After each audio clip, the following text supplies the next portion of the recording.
Difficulty in music is kind of an odd thing from my experience. It almost always comes from new techniques, chords to be practiced, or muscle memory to be learned.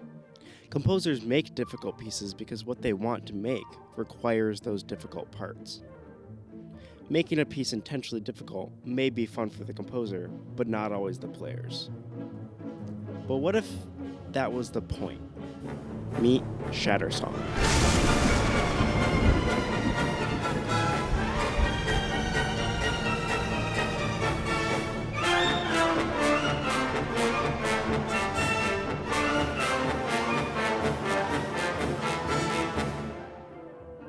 Shatter Song is a Grandmaster map in Celeste's biggest mod, Strawberry Jam, made by Hydro Zero and many others. And it's fair to say that most people who play the mod don't get to this point. It's a map for the truly dedicated, which gives it some wiggle room on how it treats the idea of difficulty. Based off the intro to this video, you may be able to tell the theme of this map if you haven't played it yet. It's music themed. 4 blocks.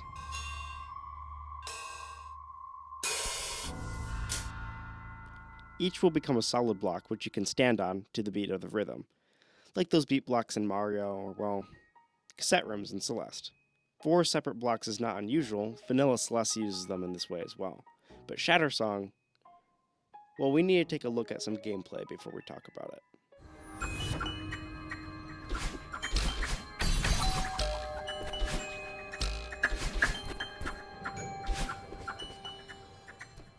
Okay, wait, I know what you might be thinking. Don't the blocks actually make it easier to play this room? I mean, it gives you indications of where you need to do certain tech.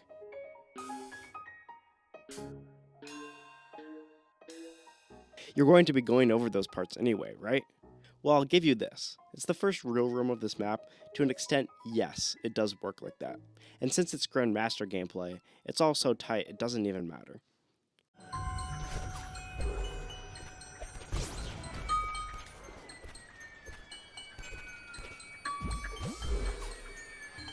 Dissonance is the first optional strawberry room of the map, and if you choose to do it, it will tell you what makes it unique. My intention is not to nitpick all of the tech in this map, because I really don't want this to be a video only for hardcore Celeste players. Just know it's really hard even without the cassette blocks. I want to look at 2 points in this room. This climbing section right here, and the final climb to the berry. Let's slip this video into something more comfortable first.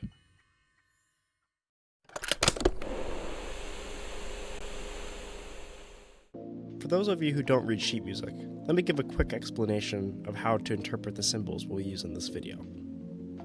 These 2 numbers are called the time signature. Each has its own purpose.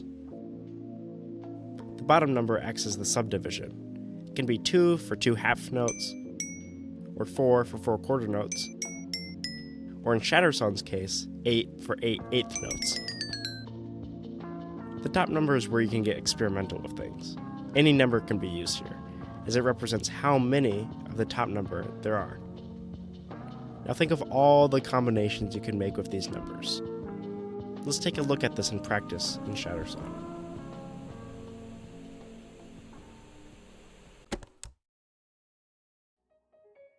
Each note here is going to correspond to each color of block.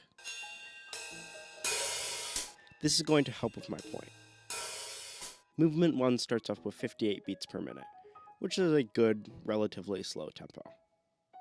You'll see here, with so little stamina, you have to be exceptionally conservative about where you jump and where you don't. The last eighth note here forces you to snap yourself out of a traditional 4/4 time. If they were all quarter notes, it would be equivalent to 8/8 time, and musicians won't like me saying this, but 8/8 is basically the same thing as 4/4. Next, the final climb to the finish. Let me tell you how exceptionally difficult this is. If there were 4 cassette blocks, this would be much easier. It's just like playing a small sequence on an instrument, 1, 2, 3, 2, as it is here. It's the fact that it goes back and forth in this way which makes it so difficult. It just goes on, and your mind is given no break. Because all these blocks are different shapes and sizes, it's hard to have a pattern to your movement. What I've shown so far in this map has been 7/8 time. 7/8 notes, each in a cycle of 4 blocks. Shattersong does something to make your time even harder. The map doesn't stick with 7-8. In fact, we move on to 10-8.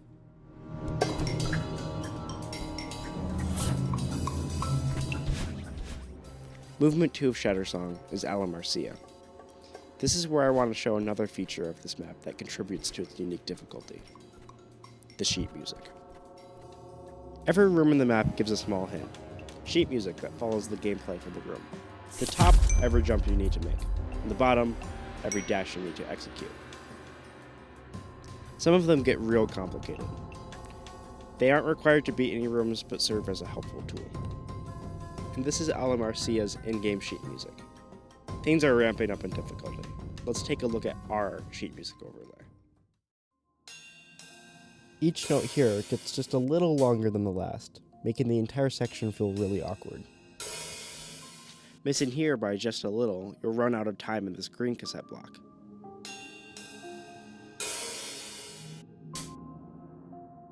Here, you must time just right to be inside this cassette block right as it turns on. The jarring change from green to blue is extremely disorienting. So much of this specific room is built on the timing being difficult, not the actual tech used. In fact, 99% of this room is only advanced tech, which is 2 levels down in terms of difficulty. And yet, this is still a Grandmaster map. It should give you reference to just how important the music is in Shatter Song's difficulty. And I should note that music before we continue. I highly suggest you listen to the entire Shatter Song soundtrack on your own, but I'll play some segments here.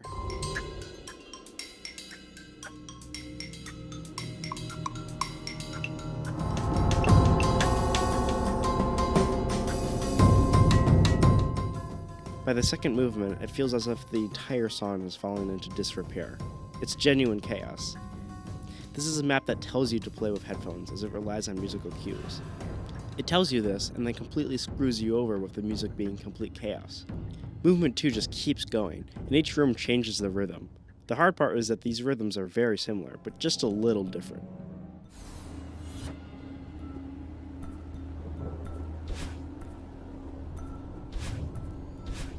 Movement 3 follows the trend of taking what you know and flipping everything, and goes above and beyond.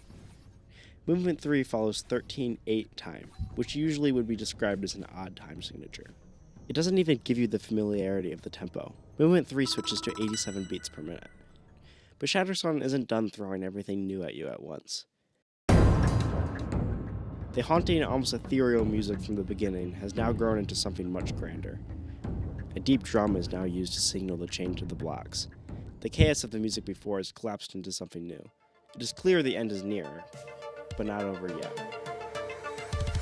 Presto is a sort of inverse to the first room we looked at.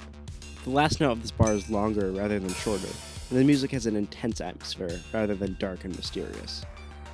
The longer note at the end makes the beginning an actual difficult part. You want to move as soon as the green block shuts off, but with the rhythm as mentioned, the timing is hard to judge. The timing here is very, very narrow. The margins here are just so slim. From my experience, you sometimes only have frames between you and a switching block killing you.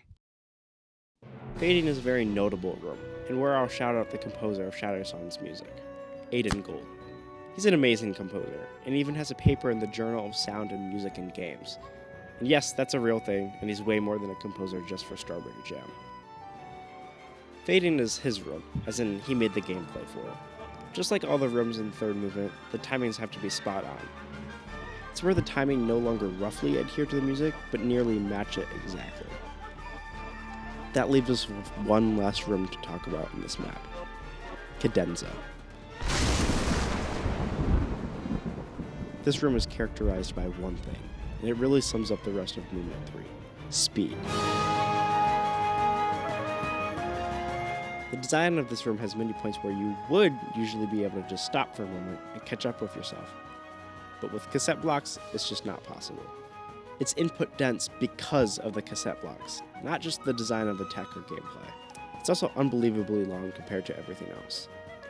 It's an endurance challenge in a way, an endurance challenge of the mind.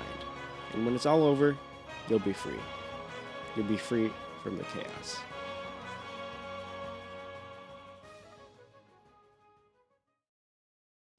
I'll admit something. I haven't finished Strawberry Jam's Grandmaster lobby yet. I have like 4 maps left, which also happened to be the hardest for. From what I've heard about Pinball Purgatory, I've got a lot of pain ahead of me. This is all to say, although I've not finished, nothing really felt like Shattersong to me. From the moment you open the map, Shattersong's audio tells you this is way different than anything else. I feel it would be a disservice to describe it as horror in a way. The atmosphere is oppressive. Look at everything we've seen before. The chaos in the music, the rhythm switching from room to room, the tempo changes. It's all designed in a way for each new room you enter to feel insurmountable. 4-4 could have been used in a difficult way, but 7-8, 10-8, and 13-8 were all used because they feel like difficult time signatures. That's why I'm making this video to some extent, because I think having the knowledge of music makes this map even greater.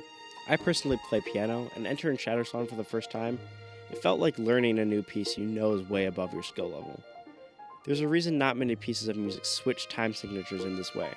Shatter Song skirts the edge of the most difficult rhythms to be able to put in a video game. But I've lied to you. Because there's one last challenge I've been hiding until now. The largest mod in Celeste's final room.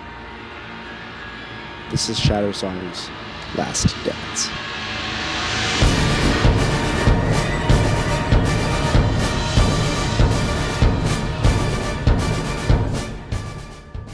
Every lobby of difficulty, from beginner to grandmaster, has a final challenge called the Heartside, the compilation of every map from the lobby.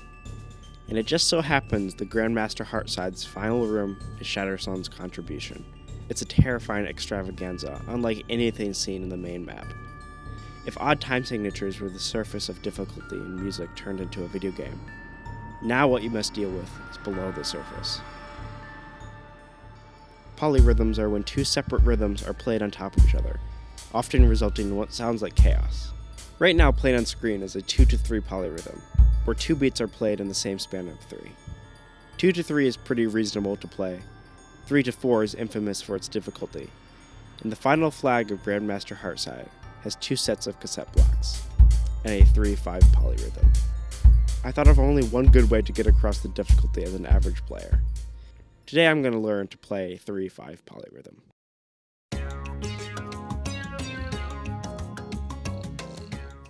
Alright, so I'm going to be learning this completely live. I got a super terrible setup.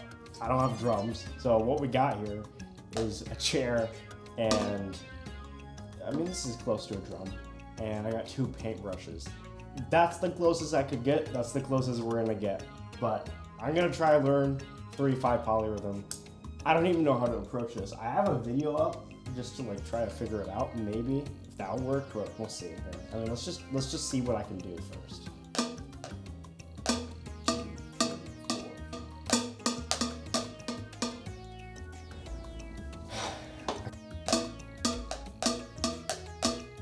I don't know what I'm. Okay, we need to pull up the video. Okay, let's see if I can do this. Oh, I already forgot what I'm doing. Okay, I can do this. I can do this. Okay, I need to hear the video again.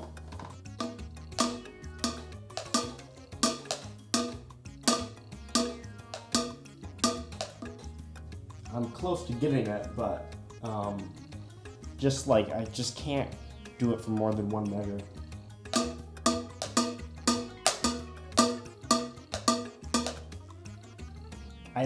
I feel like that was something, but I also lost my train of thought like completely. I should keep going though, because this requires all of my brain power.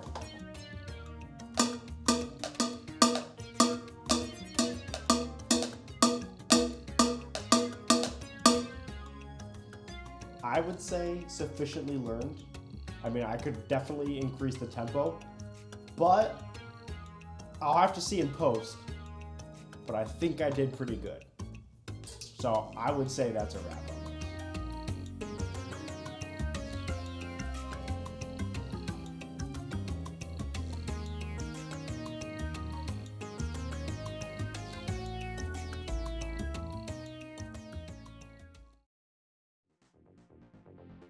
All of this, and there's still gameplay to be done.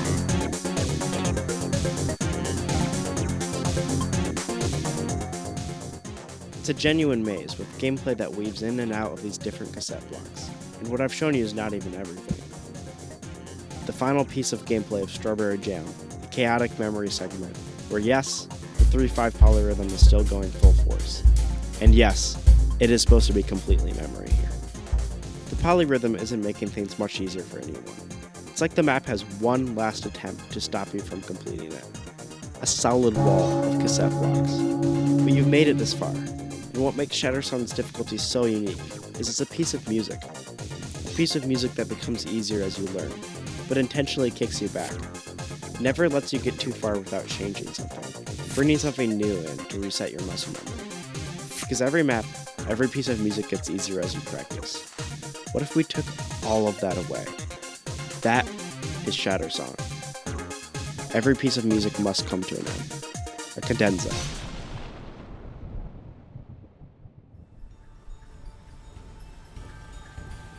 Not a show of skill, the show of skill. The last show of skill. And in that last moment, you have completed Strawberry Jam.